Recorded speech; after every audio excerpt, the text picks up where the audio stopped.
I have a general script towards what I want to say in this video. I don't, you know, I got these beautiful books of Utena, the whole, version 1 and 2, which is, I think, 5 volumes or so.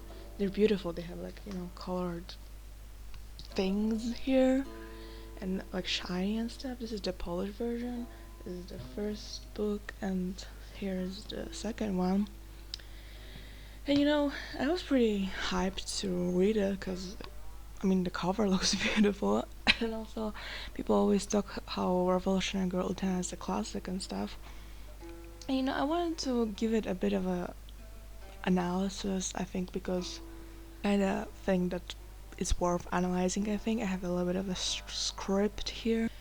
But when I read Utena, the thing that I think stood out to me the most is that Utena isn't necessarily a story about a lesbian relationship as much as it is about queer identity as its whole, I guess. Because when you read the book, you find out that there isn't much romantic tension going on there, which is why we're gonna start up with opening here that I have. And by the way, disclaimer, there will be spoilers, obviously, for the manga version. I'm gonna be talking about from like chapter 1 till the last one, but I'm not gonna be covering the adolescence one. Why I won't be covering adolescence? I think it's kind of a work of its own. I don't necessarily think it stands with what Revolution Girl Utena is. It has some things in common, obviously it's the same fucking franchise, but in general, I'd say it should be analyzed on its own, and I don't think I'm a person to analyze that. I just wanna the main story, and like I said, I'm talking about the manga. I'm not talking about the anime or any other adaptation that there is.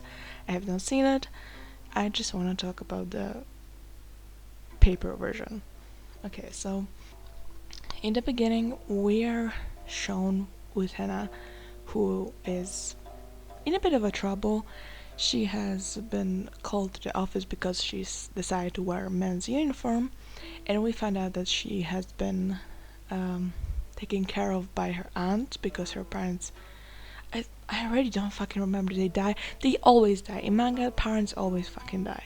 But also the aunt isn't very important here. She's literally for like 1 or 2 chapters there, and the beginning in general is not very important. It kind of never shows up again.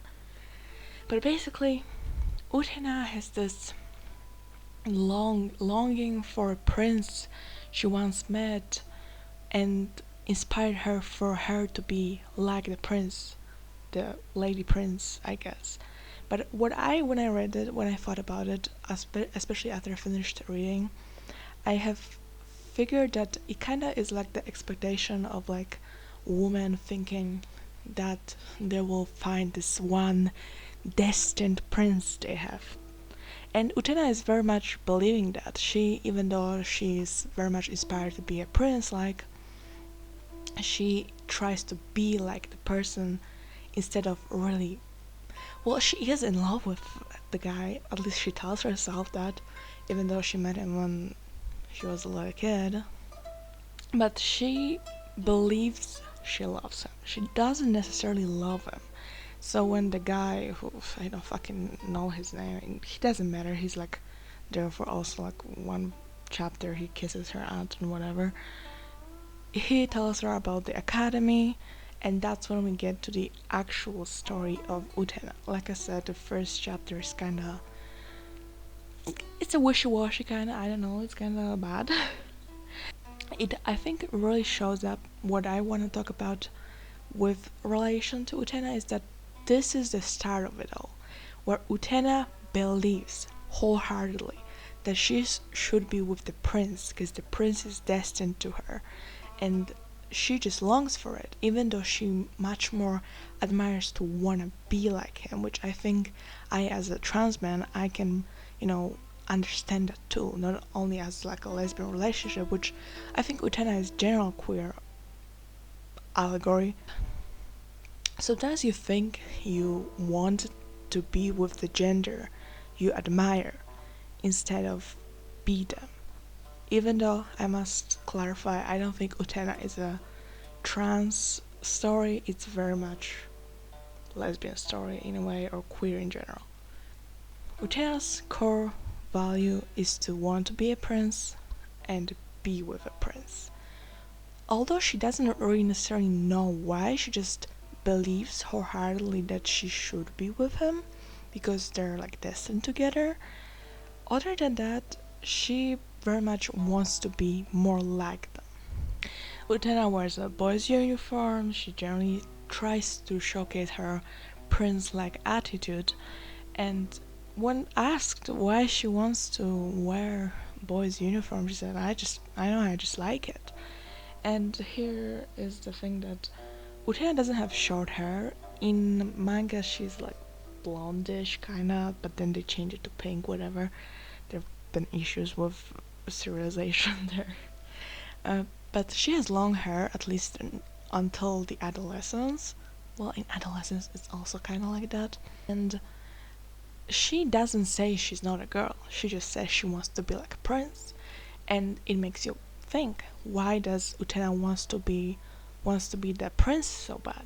Why those qualities that she encountered with the prince when she was a kid stood out to her so much? Then we enter, oh my god, how do you say this? Oh, Tori Academy? Something like that. Listen, I'm not good with names, okay? Please believe me. And the thing, okay, before I talk about the analysis of like the queer analysis in the manga, I just want to say how terribly the story is written, because we have the first like one chapter or so, I'm not sure how many chapters it is, like volume or something, where we're like set in the normal world, and then out of nowhere Utena enters the academy, which is this otherworldly place, and then we never heard of the other world again. We don't hear of her aunt, we don't hear of the guy she met. We're completely in a different place. And I wish I had some kind of analysis of that, like why was it done like that, but honestly I don't know. It's just kinda weirdly written like that. But when we enter the academy, Utena meets Auntie, which I think I will have to more say about Auntie in this story, because I believe Auntie is the real protagonist of their liberance, of the revolution that Utena is. We see it through Utena's eyes, but I think Auntie is the real person. We'll have to focus. You'll see. Auntie is their rose bride, and there's a whole thing, with duels. You've probably read Utena, but when I think about like the duels, one thing that really stood out to me when I read is her duel with, what was the guy? Toga, whatever, the red guy. That when she loses with him, who she believes to be a playboy and kinda not a real prince, like, I think he is this kinda mirrored of herself, of what she kinda doesn't like about people who pretend to be princes, which I guess be men. As in, he's not gentleman, he's kinda playboyish, at least in her eyes, and when she loses a duel with him, she completely fucking breaks down. She believes she's not worth it at all. She believes that her gender, her personhood basically, is at stake. She starts dressing in a feminine way. She's being weak. She completely breaks down because she lost Auntie. And it's not even because she lost Auntie, but because she lost Auntie to this guy who she really doesn't like. Maybe not doesn't like, but like, she's Toya is this kind of archetype in her head of what Prince shouldn't be, at least in a way.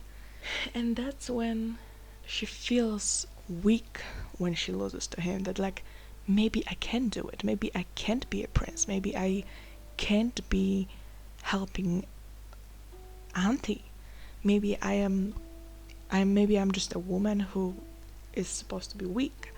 And as much as the story of Utena is about queer liberance, it's also a story about feminine liberance. Because losing to a man can be very fucking painful to people, and can push you back into this feeling that maybe you should be playing your role right. A lot of thing in Utena is about playing roles, as in the prince, the fucking student council. I don't want to go into story much. I want to just talk like analysis. I'm sorry. It makes it seem like Utena had this role where she wants to be a prince. I've said it a million times. But it doesn't feel to her like she can be the prince she wants to be, especially after she loses that duel.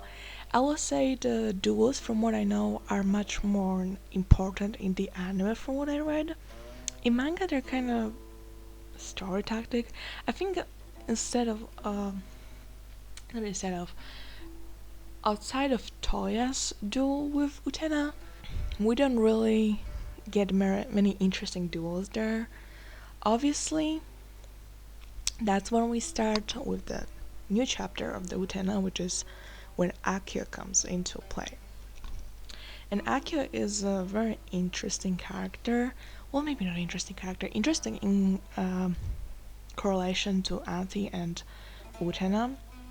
And from what we know, Akio has basically Auntie wrapped around his finger for one way or another. It's kind of more explained in adolescence, but like I said, I don't want to cover that this time at least. But Akio's whole role is to be somebody who is both a rival to Utena for Auntie, as well as somebody who is kind of what Utena wants to be and who she thinks she should be with anyway. She gets manipulated by him terribly, and obviously there are levels to how Akio manipulates Utena, but I think the most important part is when Utena becomes the bride, when they go through the piercing ritual. I don't know, in Polish it was called something different. And that's when Utena, who wants to be strong, who have been in a situation where she's been weak because of losing with Toya and have been really challenging herself to be who she wants to be, is put in a place of helplessness, of just being the bride, what she never really thought to be. And when she is in that situation, when she's with the person that she's supposed to be kinda with, it doesn't feel right. She longs for Auntie, because she thinks Auntie deserves better than that. But most importantly, I think she also thinks she's not supposed to be the bride as well, because she never wanted to be a bride. She never truly wanted it. She kind of told herself in the beginning that she wants to be with the prince, but in reality she wants to be a prince. And when she just has the one part of it of being with the prince, which is what she originally thinks she wants, she's devastated. She's devastated that she claws at the glass coffin Auntie is put in till she bleeds. And obviously later on there is a whole thing about revolution. I don't know how to say it, but Utena finally becomes a prince in the end of the manga, and the revolution is supposed to transcend her gender and sexuality. But most importantly, I think revolution that she creates is what helps Auntie, because Auntie starts off manga with this being a bride who is manipulated by her brother for one way or another. She's being sexually abused by her while manipulated by her brother. And she's just this helpless woman that every woman hates, every man hates. She's just an object to be had. But she gets the biggest revolution in her world when Utena does it. That's why I think it's a story about Auntie more than it's about Utena. Because what Auntie wins at the revolution. She gets her power, she gets her liberance, she starts dressing differently, she departures from the academy, which is this kind of different world she's part of, like we said in the beginning. And Auntie just gets to be who she wants to be, not an object, not the rose bride, not the things to be had, things to be protected, but I don't know if it necessarily is because she has romantic feelings towards Utena. I think it's more about how Utena showed her that you can break through the rules, the glass coffin, so to speak. So I think, I don't know, it's a story about Alfie, I think. When it comes to queer reading of Utena, I must say that I don't think Utena holds up that much. I think a lot of older shoujo who's supposed to question gender identity, sexual identity and stuff holds up very much. I read things like Claudine, and I don't think Claudine holds up. Like, yeah, it's great that it's about a trans man, but is it truly a good representation we had at the time? You have to hold up manga into the same value as you would hold up movies, books, plays, you know? And we had better queer representation in those kind of times before. And maybe not a shoujo, but Stop Hibari-kun is what really I think about when people say how it still holds up. All I want to say is that Hibari-kun does not hold up. It has... Reading it doesn't feel good. It doesn't make you feel like, oh, fuck yeah, I'm trans. It doesn't make you feel like you are being respected by people. There's obviously a certain aspect of everybody being crazy and Hibari-kun, well, Chan, I guess, she's being like normal. But in the same way, it shows her as a freak. And Claudine is a trans man, but he fucking wants to date like a 12-year-old or so. Or at least I think so. She's like really young. And with Utena, I think most importantly, how many fucking slaps this manga has. Like, oh my god. And how much of the slaps are just men or women slapping other women and never slapping a man. I think when I read there was like one slap, there was a woman slapping a man. That's so dramatic, and also I don't think it's that revolutionary. I mean, it's called Revolutionary Girl Utena, but I don't think it really shows something that should be read. Not that it shouldn't be read, but it's just, I don't know, I think we can do better. We can do much better. And when it comes to manga that I think is truly groundbreaking when it comes to gender and sexuality is like Love Me For Who I Am, which is much newer, let's be honest, it's much newer.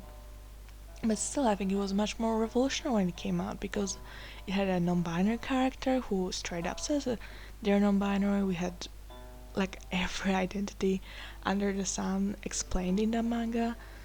And in Utena, we have kind of this helplessness. Even though Utena is supposed to be a prince as a strong character, even in her strong moments, she's kind of supposed to be a woman in a way.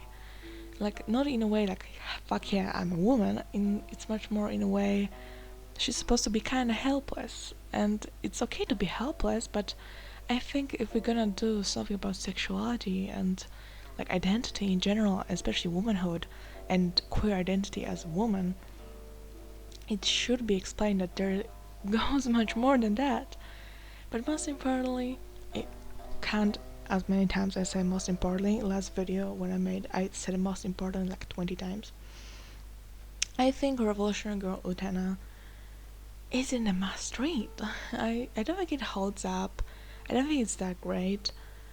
And I wish we would respect some other works that have been much more revolutionary towards queer experience, like Is Love the Answer, about asexuality, about Run Away With Me Girl, about like adult lesbian relationships, or even like representation in general, like in Paradise Kiss, you know. All I'm saying is that we are in the times when Skip and Lover exists, and we have an amazing trans female character in it. And I don't think we still need to pretend like a revolutionary Girl Utena is our only rescue. There's so much more there that I think we should be blessing it that we have it. Like last time I saw this stack on my animal list of a queer manga, and it had Rock by Kyoko Kazaki in it. And listen, I tried to read Rock by Kyoko Kazaki, but it's so fucking homophobic, and it was in a stack of queer manga. And listen, just because the manga mentions a fucking queer character, can you look at how it mentions it? Like, it mentions it in a very vulgar, like, slurry way, showing lesbians to be predatory. And why are we, like, it's like making a stack about POC character in manga and including fucking Promised Neverland there. The fucking super racist maid lady looking. I never read Promised Neverland, but I've seen the lady, and I don't think you can fucking excuse it. But we deserve to see manga on the same way we see movies and stuff. Japan isn't some kind of different dimension like the fucking academy is, where we're supposed to excuse it for things when they're not being up to date in a way. I'm not saying we need to be super progressive in a way. I'm just saying that, like, if we have people being shown as human because of their identity and the way they are, it should be shown like that everywhere. And obviously, Revolutionary Girl Utena isn't that bad. It's not hideous, it's not terrible. But I just really wonder why this gets to be the classic. Especially when it comes to manga.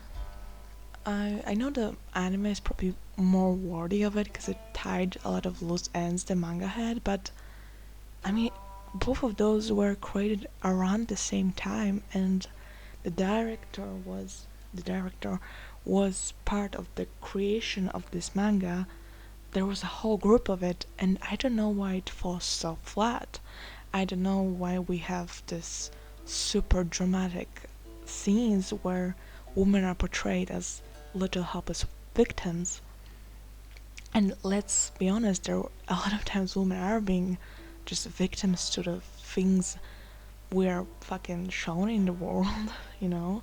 I work and I look like a woman to people, and I can say sometimes you just feel helpless, but the way Revolution Girl Utena showcases it, it doesn't make me feel empowered, it doesn't make me feel strong within my identity. I think only if I see at the story of Auntie, it makes me feel something. And I think the story of Auntie should have been just shown much more in the manga, just focus on her much more, because she's the real interesting character there. She's manipulated, she's being a victim her whole life, she's doing all that. But yeah, okay, I need to wrap up the video. I've been rambling for a bit of time. But my ending thoughts is that we deserve better. No shit. And listen, just because something is old and tries to do themes of feminism, sexuality, fucking equality, whatever the progressive stuff is there, it doesn't mean it has to become a classic. I'm not saying Revolution Girl Utena shouldn't be a classic. I'm just saying that it's not a really good story there. It doesn't hold up like a lot of manga from that era. It doesn't really hold up. Anyways, that's all. Wait for my next video, which is going to be a bit nicer. It's gonna be about Rabbit Princess, I think. I'm much more motivated to make that video than Revolution Girl Utena, but I didn't want to make a bit of a video about this. Whatever. See ya.